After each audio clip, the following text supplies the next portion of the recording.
On a cold and windy Sunday morning, outside of the Home Office in London, crowds gathered to present their dismay at the arrest and charge of former Guantanamo detainee Moazzam Begg. Muslims, non-Muslims, people presenting their support for the Release Moazzam campaign. This came a day after Moazzam Begg was taken to the Old Bailey in London, where he was remanded in custody and charged with Syria-related terror offences. He was accused of providing terrorist training and funding terrorism overseas. Moazzam Begg of Birmingham denied all of the charges and will appear next at the Old Bailey on the 14th of March. Begg was arrested alongside 3 others, and at court he appeared alongside Jerry Tahari, also from Birmingham. At the demonstration in London, a range of speakers came to the stage in order to raise awareness of the arrests, highlighting the plight of Syrians, the support they need, and the anti-Islamic narrative they said was being created. I spoke to some of those who attended, asking as to why they felt it important to show their support.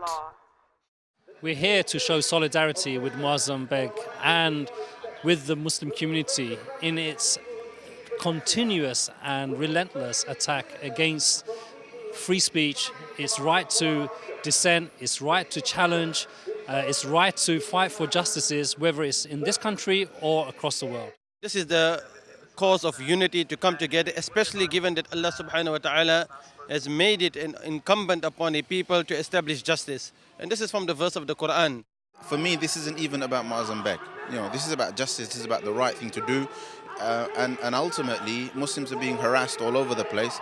And they're having to sacrifice their lives, they're having to sacrifice their welfare, their families' lives, they're having to sacrifice their safety to do things that this government should be doing, that the American government should be doing, that the UN should be doing, that Muslim countries and Muslim governments should be doing.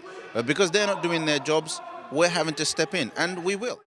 You think twice before coming to a thing like this. You think, am I going to be associated with terror? Am I going to be associated with extremism because I'm simply standing up for justice? And that's what they want you to feel. Helicopters are flying overhead, people are here, the police are here, there are cameras taking pictures, and they want you to feel just by association that you're doing something wrong. And that's why I felt it was important to be here today, because I want to say to all the people who know me, don't be afraid. Come down, stand up, be counted. There is nothing to be afraid of when you stand up for justice.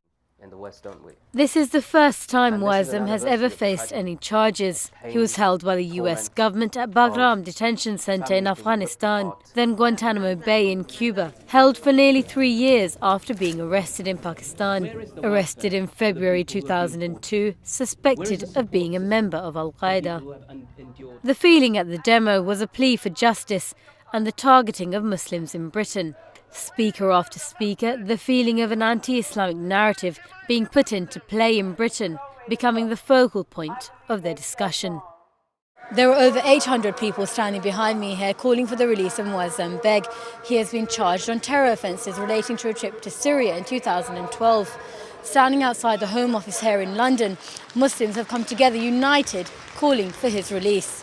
Yasmin Khatun, Islam Channel, The Report.